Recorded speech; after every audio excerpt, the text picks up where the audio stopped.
Shalom a todos, muito bom dia, Boker Tov, Tzahoraim Tovim, Erev Tov, Laila Tov, dependendo do horário que você vai assistir ao vídeo. Nós estamos hoje aqui, não se esqueçam que este é o trabalhito do Rabino Israel Meir Kagan, uma lição a cada dia, o Hafetz Haim, que dedicou a sua vida todinha para boa fala, bom comportamento, como se relacionar, com as pessoas. Nós estamos aqui na sessão 2, fala crítica construtiva, na parte 2 da sessão 2, que são aquele momento das nossas aplicações práticas, né? Vimos bastante teoria, agora nós queremos saber onde é que eu realmente posso colocar isso no dia a dia. Embora até mesmo dentro da teoria nós conseguimos fazer isso. Nós estamos no dia 64 de não fazermos Lashon Hará e fazermos Shmirat Lashon. Então, este dia 64 diz respeito a 4 de Kislev do primeiro ciclo e 5 de Sivan do segundo ciclo. O nosso título hoje é Iniciando um Din Torá. E nós já vamos entender o Din Torá. Vocês vão lembrar da expressão Beit Din, quem fez o estudo do Talmud essencial. Vamos fazer a benção da água. Peguem você um café, uma água, um suco, dependendo do horário, aquilo que der vontade de tomar, e vamos fazer a bênção juntos. A única coisa que muda é se você estiver tomando, por exemplo, o suco da Bíblia, estiver tomando um vinho ou estiver tomando um suco de uva integral, um suco de uva natural. Então aí nós teremos outra bênção, né? Vocês já sabem. Essa é a da água e dos demais líquidos. Baruch atah Adonai Eloheinu melech haolam she'akol nechiyat bidvaro.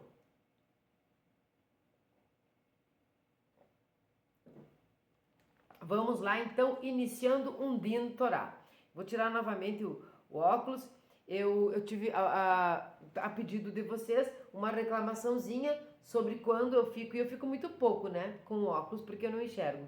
É que fica essas luzes fazendo aquela imagem assim, da luz aqui do suporte da câmera no óculos, e é muito ruim, né? É uma coisa muito ruim mesmo. Eu também nunca gostei de assistir, não gosto de ver nada com aquelas rodinhas ali. Então vamos tirar o óculos porque infelizmente não estou podendo desligar a iluminação. Vamos lá então, iniciando um Din Torá. A máxima de hoje é: a Torá enfatiza muito o ato de cuidar das necessidades dos outros. Nós já sabemos que existe um costume, que ele vai além do costume, ele é o entendimento judaico de tratar o semelhante como você gostaria de ser tratado, uma máxima da Torá, um dos grandes objetivos, um preceitão, da Torá. E também cuidar do outro não só como você gostaria de ser tratado, mas amar o próximo como a si mesmo. Isto não é fácil, na forma literal, mas nós sabemos que conforme nós vamos estudando a Torá, nós vamos entendendo não só os costumes, mas os preceitos, as mitzvot judaicas, nós vamos vendo que isto é gratificante, eleva a nossa alma, eleva o nosso entorno, assim como Shmirat Lashon. Então, isso faz bem para tudo. Nós sabemos que o mundo não está num momento muito iluminado, mas nós também vemos que conforme as coisas vão piorando, coisas muito boas também vão acontecendo. Então, que importância pode ter você se preocupar com a necessidade do outro? Sabe que ontem eu escutei aquele milionário muito conhecido, e eu não vou falar o nome dele, porque ele não é o único que faz esse tipo de coisa, e isso é muito sublime, muito lindo. Eu não vou saber dizer o nome dos outros, então eu não vou falar o dele também, que doou 60% da sua fortuna. Ele vem doando e fazendo negócios, os negócios dele são de imóveis. Ele vem fazendo negócios desde que entrou não é nesse nicho, enfim, nesse setor imobiliário. Ele faz negócios colocando em pauta, colocando no próprio contrato, não sei se escrito ou falado, valores. Por exemplo, um imóvel custa tanto, ele quer tanto por aquele imóvel, o comprador quer um pouco menos, Ele não abre mão daquilo que ele disse que seria o valor do imóvel, mas ele abre mão daquela quantia a qual o comprador queria como desconto, ele abre mão do dinheiro vir para ele, desde que a pessoa então doe para alguma instituição, para algum fim, para ajudar os outros. Ele disse uma coisa muito importante ontem, quando eu estava assistindo. Eu não sei quanto é, ele disse, eu não sei quanto que é 60%, mas sempre vai ser assim. Se é 1 bilhão, se é meio, é quanto eu tenho. Ele simplesmente doa. E ele não chama isso de uma super bondade, eu sou maravilhoso, sou melhor do que os outros. É um judeu, obviamente. Ele diz que aquele que não doa, ele é burro e cego. Porque quando nós aqui, nós temos a moeda, o real, né? Nós estamos aqui no Brasil. Nós temos a moeda que faz com que nós troquemos energias físicas, que nós compremos as coisas, que nós nos satisfaçamos as nossas necessidades, também algum souvenir, lazer, enfim, o dinheiro para este mundo aqui.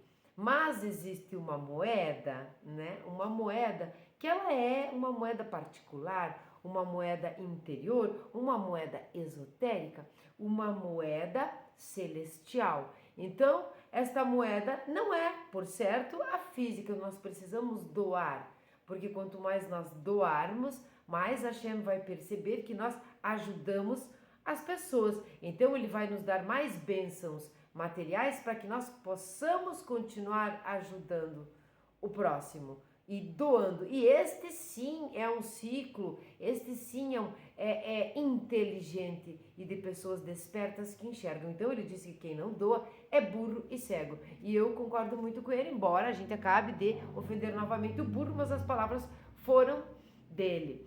Essa moeda que nós vamos receber no mundo vindouro não é dinheiro, nós sabemos disso, mas elas são as recompensas pela grande mitzvah da tzedakah, do amor ao próximo, do desapego. A gente vem estudando desapego também. Eu tenho que ter desapego, porque eu preciso desapegar, porque eu preciso não sei o que. Desapega de uma roupa, tá velha, né? Ela tá velha, horrorosa, não presta para mais ninguém. Aí eu desapeguei. Tu não desapegou, tu jogou no lixo e chamou alguém de lixo e deu para ela.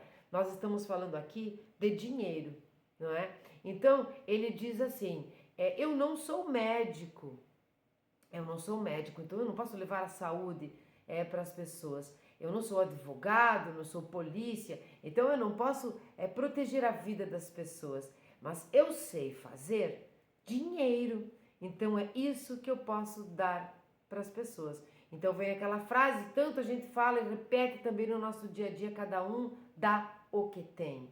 Então ele faz dinheiro, ele tem dinheiro, ele doa dinheiro. Nunca lhe faltam bênçãos, cada vez ele tem mais. E ele ajuda aquele próximo que acaba fazendo a mesma coisa, porque ele se transforma num exemplo. Aquela pessoa que está ganhando, né, que está recebendo essa tzedakah, acaba fazendo uma tzedakah para o próximo. E isto sim é um ciclo redentor, importante e inteligente. Então, vamos novamente ler a máxima. A Torá enfatiza muito o ato de cuidar das necessidades dos outros. Eu puxei essa parte financeira porque achei muito interessante deste homem. Algumas pessoas podem pensar, mas ele está lá bem velhinho, por isso que doou. Não, não, não. Ele diz na reportagem que ele doou, ele começou esse processo grandioso, né, de quantidades elevadas, assim como 60% da sua fortuna, 60% é doação e 40% é que é da família. Quando ele tinha 40 anos, né? Um número tão esotérico também. Eu estou desconfiada que este judeu milionário, bondoso, inteligente e desperto conhece Kabbalah. O que vocês acham? Eu tive essa impressão. Bom, então, iniciando um Din Torah. Lembrando, 4 de Kislev é primeiro ciclo, 5 de Sivan, segundo ciclo, dia 64 de não fazermos Lashon Hara, fazermos Shmirat Lashon e ajudarmos o próximo, assim como nós queremos que o próximo nos ajude. Ou mantendo esta sociedade tão forte com Hashem. ajudando os filhos de Hashem. Iniciando um Din Torah. Nós vamos entender o Din Torah por conta que nós já aprendemos esta palavra. A Torá exige que as disputas monetárias sejam decididas por um Beit Din, tribunal rabínico. Eu falei bem, soletrado, né? Beit Din, um tribunal rabínico. É permissível exercer pressão social sobre o indivíduo para convencê-lo a concordar em participar de um Din Torah, que é um caso, né, de tribunal, perante um Beit Din. É sobre lei. No entanto, a pressão social, que poderia causar constrangimento, não é uma opção se a pessoa estiver na categoria de amiterra, o teu companheiro, tá? E aqui ele vai dizer, vide dia 55. Então, nós vamos lá para o dia 55, onde eu digo para vocês, procurem aí na playlist o dia 55, que nós vamos ver sobre pressão social. Como é que isto acontece, quando é que isto pode existir, quando é que não é uma coerção, e sim uma pressão social para o bem. Né? Nós somos tão pressionados para o mal, vamos ver pelo lado bom. Então você volta lá para o dia 55 e vai entender, quando você estiver na categoria de amiterra, o teu companheiro. Vide dia 55. Uma pessoa que acredita erroneamente que é justificável pegar o dinheiro de outro, imagina só, uma pessoa que acredita erroneamente, claro que é erroneamente, né? Que é justificável pegar o dinheiro de outro, deve ser corrigida. Para ela não é um mumar, um pecador rebelde, né? Para ela não ser um pecador rebelde. O constrangimento não constitui um recurso, né? Mas pode-se discutir o assunto com alguém que possa influenciar a pessoa e explicar que ela está envolvida numa disputa monetária e que deve ser persuadida a apresentar-se perante um Beit Din. Lembram que nós vimos aqui, não sei se foi no dia 63 ou 2, que nós estávamos falando, lá atrás a gente disse, quando existe, você não tem intimidade com a pessoa para dizer diretamente para ela, porque essa é a primeira etapa da demonstração, da crítica construtiva, nós estamos na aplicação prática, então você vai chamar alguém que a pessoa tem mais afinidade, você vai chamar o rabino. Aqui nós estamos vendo que o constrangimento não constitui um recurso, nós não devemos constranger, porque nós acabamos fazendo o pecado também, constranger outra pessoa, mas influenciá-la de ir até o Bedim, porque afinal de contas ela está numa disputa monetária e está achando justificável ficar com o dinheiro do outro, pegar, aqui está escrito pegar o dinheiro do outro, então ela deve ser persuadida a apresentar-se perante um Beit Din. Lá você vai encontrar as pessoas especializadas para fazer esta conciliação.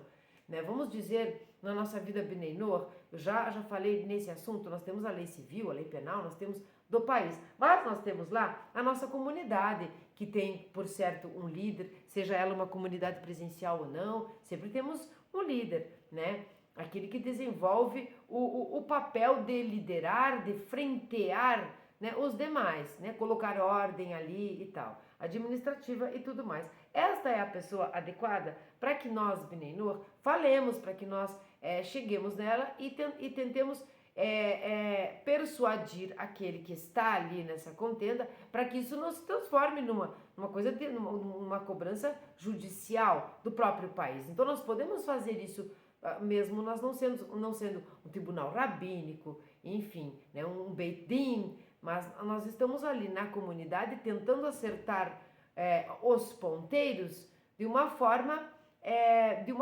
restrita entre os irmãos da comunidade, para isso não piorar, persuadir a pessoa a ir até lá, conversar com o líder ou com os responsáveis. Isso é muito cabível na nossa vida, no nosso segmento Bnei Noach, muito cabível. E olha que coisa boa, imagina se todas as contendas monetárias entre pessoas que se dão bem, que se gostam, que são da comunidade, da congregação, seja lá como se chama, do clube, do que for, que coisa boa se as pessoas conseguirem se entender ali, né? Nós sabemos que no direito comum existe a audiência de conciliação, né? Mas vamos dizer que a gente consiga fazer isso antes mesmo de ir às últimas consequências. Eu penso que é muito, não só cabível, mas é louvável e preferível. Muito preferível, né? Chama de canto, persuade a pessoa, conversa, tenta influenciar, pressiona socialmente para que ela vá lá. Então, este é o Din Torah, um caso de tribunal. O próprio Beit Din pode divulgar o fato de que um indivíduo se recusa a cumprir o seu regulamento ou ignora uma notificação para comparecer perante ele. Essa aqui é uma pressão social, como lá do dia 55, bem benéfica, e não vai assim ofender a pessoa demais, ou sei lá. Então o próprio Beit Din, né, pode sim divulgar o fato entre a comunidade de que o indivíduo se recusa a cumprir o seu regulamento. Tem o regulamento dentro da comunidade, é assim que tem que ser, né? Ou ignora uma notificação para comparecer perante ele. Então, quando divulga isso entre os outros, por certo, essa pessoa vai se sentir persuadida, envergonhada, né? Infelizmente envergonhada, mas às vezes é só a vergonha que a pessoa toma vergonha na cara e vai lá comparecer e resolve isso. E tudo volta ao status quo e enfim. Então esse é o Lashon Hará, causando o pecado dos outros. Vamos lá ver o causando o pecado dos outros. Nós falamos da lei de Lashon Hará e agora nós vamos para o lado direito do manual. Os nossos sábios falam duramente de um pecador que faz os outros pecarem. Lembram lá atrás, quando nós estávamos mais na teoria, aquela pessoa que incita o outro a pecar. Como cúmplice de uma fofoca, vamos falar bem do Lashon Hará mais raso que tem, né? Te deixa de cúmplice, aquele que te incentiva, te influencia. Nós comentamos naquele momento sobre a mídia que nos influencia, sem parar, acabarmos pecando. Então, os nossos sábios falam duramente, isso que não tinha mídia, né? Do pecador que faz os outros pecarem. Causar o pecado de outra pessoa é pior do que matá-la, tá? Os sábios dizem. Pois matando-a, estamos negando-lhe este mundo, mas causando o seu pecado, estamos negando-lhe este mundo e o próximo. Por quê? Porque quando você mata uma... Deus o livre. Bendito seja Deus que as pessoas compreendam bem o que está escrito aqui, o que o Hafetz Haim quis dizer. Não é para matar ninguém. Essa analogia feita pelos grandes sábios, tá, da Torá, diz o respeito a que quando você mata alguém, você mata o físico. Você vai ficar cheio de pecado, você provavelmente não vai nem enxergar o mundo vindouro, mas você fez este ato. Quando você incentiva, você faz a pessoa pecar, você a mata neste mundo e você a mata no mundo vindouro, porque agora ela tem um pecado. E aqui ela está fadada a este pecado que ela também fez, afinal de contas. Isso está no Sifrei Devarim 23:8. Portanto, relatar informação proibida e fazer que outra pessoa ouça e aceite Lashon Hará. Olha só, relatar informação proibida. Você não tinha que estar falando, é proibido, você relatou. E fazer que outra pessoa ouça isso que já era proibido você falar, ainda faz a outra ouvir isso que era proibido, e aceite Lashon Hará, é cometer uma ofensa da maior gravidade, além da transgressão de inúmeras leis da Torá. Como falar o que é proibido, justamente falar o que é proibido. Aqui ele deixa aqui uma nota de rodapé, onde está escrito como detalhado no prefácio ao Sefer Hafetz Haim. O prefácio, toda uma introdução deste nosso trabalho, nós falamos lá nos 6 primeiros vídeos da playlist, onde nós ainda não tínhamos entrado no dia mesmo, dia 1, dia 2. Então você volta lá e vai ver sobre isso. Também devemos tomar nota da ênfase que a Torá coloca no cuidado das necessidades do nosso semelhante, no cuidado das necessidades do nosso semelhante. Por exemplo, estamos proibidos de ignorar um objeto perdido por outro judeu. Tá, veja bem aqui. Então vamos colocar nós aqui nas palavras. Por exemplo, estamos proibidos de ignorar um objeto perdido, tá, por outro Bnei Noah, ou por outra pessoa qualquer. Porque se nós somos honestos, idôneos, corretos, eretos na ação, nós vamos fazer isso, seja lá com quem for. Nós não podemos ignorar um objeto perdido de uma pessoa, tá? Mesmo que o objeto valha apenas alguns centavos. Não interessa o que é. Derrubou um lencinho no chão, deixou um marca-páginas lá na Yeshivá, lá que era seu, lá no seu grupo de estudo, na sua sinagoga Bnei Noah, na sua academia Bnei Noah, não importa o que ele perdeu, tá? Não importa quanto isto custa em dinheiro. E o proprietário não saiba que o perdeu, ele nem se tocou que perdeu. Era só um marca-páginas, não tem problema. Ele nem se tocou, ele tinha vários. Você viu que ele perdeu? Nós vimos. Então nós não temos o direito de ignorar este fato, né? Então aqui, o proprietário não sabia que o perdeu. Devemos recolhê-lo e devolvê-lo a ele. Isto está em Devarim 22, versículo 1 ao 3. Tá? Nós devemos devolvê-lo, recolhê-lo e devolvê-lo. É recolhê-lo e devolvê-lo. Não é recolhê-lo. Ponto. Né? É recolhê-lo e devolvê-lo. Não assim, recolhi, mas não devolvi. Não, aí é furto, né?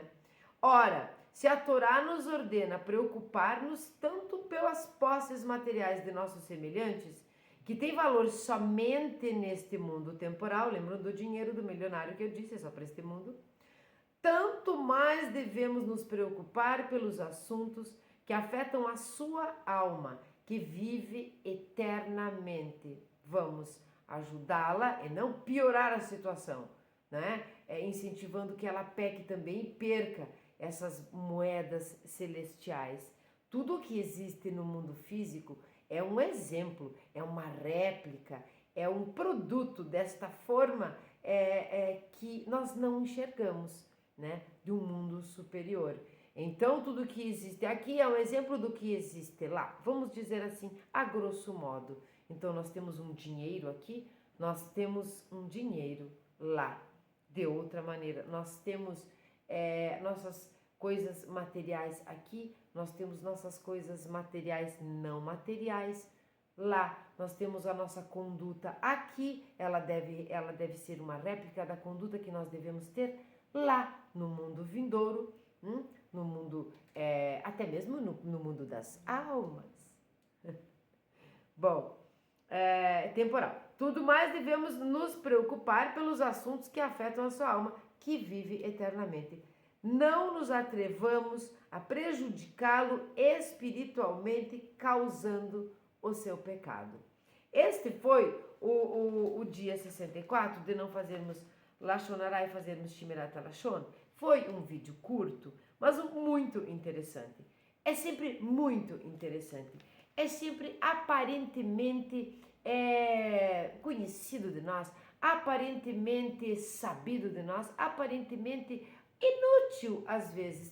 Tudo bem, eu acho ali, devolvo. E o que é que tem de mais também? Isso, aquilo. O que é que tem de mais é o que ele explicou. Quando você incentiva alguém a pecar, então você é um assassino da própria dele neste mundo, não, né? Mas da própria intenção, da própria percepção, da própria recompensa, do próprio vislumbre dele de estar no mundo vindouro, porque se ele pecou, foi você que incentivou ele a pecar, ele era vulnerável, algumas pessoas são mais vulneráveis do que as outras, né? E sim, a mídia aqui está de novo, né? A tal da influência maléfica, temos que separar realmente as que são boas das que não são. Então você está aqui ajudando para que ela peque, influenciando, mas independente dela ter sido ou não incentivada, ela pecou. O ato aconteceu. Então quando nós falamos da vida aqui, da vida física, Talvez a intenção possa ser penalizada de forma diferente, mas a intenção ou a falta de intenção de pecar não apaga o ato feito, o ato praticado. Então, sim, nós somos um produto da forma celestial. Então, nós precisamos agir de maneira correta. Seja isso não influenciando as pessoas a pecar, seja nós não pecando, nós mesmos, né? E seja nós agindo de forma correta, honesta ao recolher e devolver um objeto. Aquela mania bem mundana de dizer, ai, achado não é roubado, não funciona na Torá. E a Torá é a Torá de Hashem, não funciona para Hashem. Então tudo que nós fazemos pode ser que ninguém tenha visto, mas de quem importa um semelhante ver ou não, se o Todo-Poderoso está vendo. Está vendo a sua atitude, a nossa atitude. Então vamos pensar dessa maneira. Com relação a esse exemplo que eu dei deste milionário, a coisa mais importante aqui é nós entendermos que realmente é burro e cego aquele que não doa e que não compreende que esse é um ciclo que nós estamos aqui para ajudar o outro. Sim, para ajudar o outro. Ai, meu Deus, mas será mesmo? Vim aqui para viver, fazer as coisas. Não, você veio para ajudar o outro. Porque o nosso maior conserto é justamente quando nós ajudamos o outro. Você pode ficar estudando a Torá a sua vida toda, muito tempo, muitos anos, todo dia, toda hora, e realmente estar entendendo, estar tudo mais, né? Fazendo as coisas corretas, fazendo as mitzvot, sendo um Bnei Noach muito solícito, muito estudioso, muito devoto, né? E você está realmente se consertando. Pois é, mas quando você ajuda o próximo como a si mesmo, quando você não é burro e nem cego, doando e sabendo que isto vai ser recompensado no mundo vindouro e que você não faz isso pela recompensa, mas porque você entendeu que está aqui para ajudar o próximo, você incentiva, como este milionário, dando o seu próprio exemplo para o próximo, que fará o mesmo, e que fará o mesmo, e fará o mesmo. E este é um ciclo onde todos se consertam mais ou menos no mesmo momento. Porque nós não esperamos que o mundo vá ter uma redenção quando muitos são maus e muito poucos são bons. Ou quando muitos são bons e muito poucos são maus. Nós precisamos trazer luz para a escuridão. Nós precisamos acender a chama. Nós precisamos iluminar o que está escuro. Nós não precisamos acusar, fazer lachonará com relação a quem está no caminho errado, aquele que leva para casa o marca-página, aquele que rouba, furta e diz que achado não é roubado e que não tem dono. Se não tem dono, né, e tal. Nós não queremos fazer isso, acusar e julgar. Nós queremos julgar favoravelmente. Ensinamento também do Hafetz Haim, uma lição a cada dia. Vamos julgar favoravelmente, não é mesmo? Então, nós vamos fazer o quê? Nós vamos devolver, nós vamos recolher, nós vamos incentivar e nós vamos influenciar para quê? Para que exista um equilíbrio de quantidade, de qualidade de pessoas, para que realmente no mundo modificado possa sim existir a chegada do conceito de Mashiach, né? E o mundo vindouro e o término deste ciclo tão sofredor e a redenção da humanidade. Então, hoje nós vamos ler o Salmo 75. Eu espero que vocês tenham gostado, foi um vídeo curto, e sempre tenham em mente que as coisas elas vão piorando quando nós vamos agindo de forma a piorar. Eu vou dar um exemplo aqui antes de eu ler o Salmo, um exemplo muito forte, muito difícil, e eu até tinha pensado em falar sobre isso, mas não sei nem se deveria, mas eu vou falar. Eu vou falar aqui, porque eu sou faladeira, mas é no bom sentido, não é de lachonará. Quando nós vemos essas violências que estão acontecendo, nós olhamos para os violentados, porque está terrível, eu não quero nem tocar exatamente, principalmente o que está acontecendo no mundo com relação às mulheres sequestradas e tudo mais. Nós mulheres temos esse pequeno desafio, esse pequeno enorme desafio, né? Que é uma violação do corpo, uma violação da sua individualidade, da sua... é tudo. É violência emocional, violência carnal, violência física, todo tipo. Quando nós olhamos para cenas terríveis, nós olhamos e dizemos, não é justo isso. Nós não sabemos sobre justiça nesse momento, porque provavelmente seja mesmo injusto, mas permitido por Hashem, por algum motivo que a ele cabe entender, não nós. Mas vamos dizer que seja total injustiça. Então, um homem, né, esse povo que está fazendo essas maldades é violenta, machuca, mata, faz horrores. Um grupo faz isso contra outro grupo. Nós sabemos que esta aqui não é a nossa única vida. Nós sabemos que nós precisamos pagar as nossas dívidas. Porque se na vida real aqui a gente paga as dívidas, comprou, levou carne para casa, tem que pagar. Tem que pagar, senão você é um veiaco, um caloteiro. Isso na vida física e também na vida espiritual. Por isso que existe uma moeda aqui e uma moeda lá, porque nós estamos falando de duas esferas, mas nós precisamos pagar, enfim, a dívida. Então, vamos dizer que essas pessoas estão sendo injustamente agredidas, e isto pode acontecer, totalmente injustas, nunca em nenhuma outra vida poderiam merecer uma coisa dessas.